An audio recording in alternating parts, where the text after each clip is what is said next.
புரட்சியாளர் அம்பேத்கர் அவர்களின் கருத்தியலை ஏற்று கிராமங்கள் தோறும் ஜெய்பீம் இரவு பாடசாலைகளை உருவாக்கி விளிம்பு நிலை சமூகத்தில் தலைசிறந்த கல்வியாளர்களை உருவாக்கும் முயற்சியை நாம் கடலூர் மாவட்டத்தின் கிராமங்கள் தோறும் தொடர்ந்து மேற்கொண்டு வருகின்றோம். அந்த வகையிலே இன்று இந்த கிராமத்திலே ஜெய்பீம் இரவு பாடசாலை மாணவர்களுக்கு அவர்கள் கேட்டுக்கொண்ட கல்வி உதவிகளை வழங்குவதிலே மிகுந்த மகிழ்ச்சி அடைகின்றோம். என் அன்பார்ந்த மாணவ செல்வங்களே, நாம் ஒருவரும் புரட்சியாளர் அம்பேத்கரை போன்று தலைசிறந்த கல்வியாளர்களாக உருவாக வேண்டும். அதற்கு நாம் நமக்கு கிடைத்த ஆயுதமான கல்வியை பயன்படுத்தி அதை தொடர்ந்து நாம் முன்னெடுத்து வரும் காலங்களிலே நமக்கான அதிகாரத்தை கைப்பற்றுவதற்கு கல்வியின் மூலம் நாம் தொடர்ந்து வெற்றிகரமான முன்னெடுப்பதன் மூலமாக நம்மை தலைசிறந்த அதிகாரிகளாக உருவாக்கி கொண்டு எந்த சமூகத்தில் நமது உரிமைகளை நமது பாட்டன் பூட்டன் உள்ளிட்ட பிந்தைய காலங்களில் நமக்கான உரிமைகள் மறுக்கப்பட்டதோ அவர்களிடத்திலே நாம் தலை நிமிர்ந்து நிற்க வேண்டுமேயானால் அது கல்வியால் மட்டுமே முடியும். நம்மை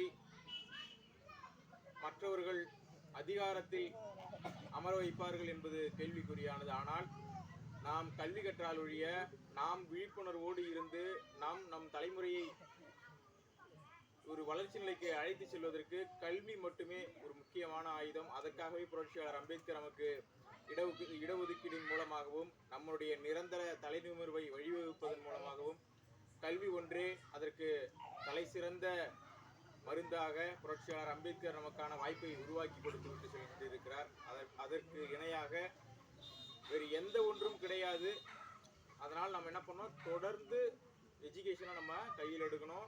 டெய்லி ஸ்கூல் போகணும், படிக்கணும், ட்ராப் அவுட் இருக்கக்கூடாது. அதாவது ஸ்கூல் இடைநிறுத்தம் என்பது நமக்குள்ளே இருக்கவே கூடாது. நம்ம பள்ளிக்கூடத்தை பாதியிலே நிறுத்தினோன்னா நமக்கு பின்னால் வர சந்ததிகள் நம்மளை போல் நம்ம அப்பா அம்மாவை போல் பின்தங்கி தான் இருப்பான். அப்போ நம்ம எப்படி அதிகாரியாக போய் உட்கார முடியும்? எப்படி அதிகாரியாக உட்காராம எப்படி நம்மளை சார்னு அடுத்தவனை சார் வாங்க சார் நம்மளை கூட வைக்க முடியுமா? நம்மளோட இலக்கே நம்மளை என்ன சொல்லணும், அடுத்தவங்களை நம்மளை வாங்க சார் வாங்க மேடம் அப்படின்னு சொல்ல வைக்கணும்னா அதற்கான ஒரே ஒரு திறவுகோல் எஜுகேஷன் மட்டும்தான், படிப்பு மட்டும்தான், அதிகாரத்தை கைப்பற்றுறது மட்டும்தான். அதிகாரம்னா என்னது? நம்மளை பார்த்து ஒருத்தவன் எழுந்து நிற்கிறான் அப்படின்னா அது எதால் பாசிபிள் ஆகும் அப்படின்னா கல்வியால் மட்டும்தான் பாசிபிள் ஆகும். மரியாதையால் ஏற்படுகிற அதிகாரம் நிரந்தரமானது. அப்போ அந்த நிரந்தரமான அதிகாரத்தை நம்ம கைப்பற்றோம்னா நம்ம எல்லாருமே நல்லா படிக்கணும். நம்ம அப்பா அம்மா படிக்கலை, நம்ம பாட்டம் பூட்டம் படிக்கலை, நமக்கு எந்த பொருளாதார பின்புலமும் கிடையாது. ஆனால் நம்மக்கிட்ட இருக்க ஒரே ஒரு ஆயுதம், the way of the weapon that's only the education. நம்மக்கிட்ட இருக்க ஒரே ஒரு கருவி என்னன்னா அது கல்வி மட்டும்தான். அதை நம்ம சரியாக பயன்படுத்தணும் அப்படின்னா நல்ல காலேஜுக்கு போகலாம், படிக்கலாம், டிகிரியை முடிக்கலாம். அதன் மூலயமா அரசாங்கத்தினுடைய அதிகாரம் நிறைந்த பதவிகளில் உட்காரலாம், நல்ல ஷர்ட் போடலாம். நம்ம தெருவில் நடந்து போனால் நம்ம அப்பாவை பேர் சொல்லி கூட்டோம், நம்மளை வாங்க சார்னு சொல்லுவோம்ல, அதுதான் நமக்கு கிடைக்கிற மிகப்பெரிய அதிகாரம். சரியா? அப்போ அதை கைப்பற்றணும்னா படிக்கணும் படிக்கணும் படிக்கணும், பாதியிலே நிற்கக்கூடாது. அதுதான் நம்மளுடைய இலக்கு. பாதியிலேயே நிற்கக்கூடாது. அதுக்கு நம்ம எல்லாரும் என்ன பண்ணோம், யாரை போல படிக்கிறோம்? அம்பேத்கர் போல படிக்கணும். சும்மா வார்த்தைக்காக சொல்றது இல்லை, நல்லா படித்தாதான் நம்மளை கௌரவமாக நடத்துவாங்க.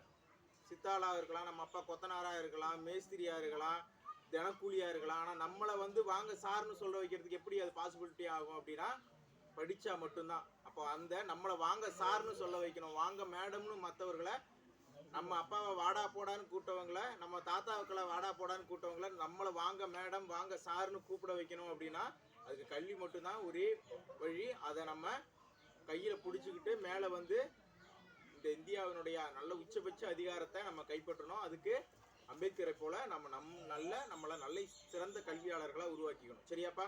புரியுதா? தேங்க்யூ.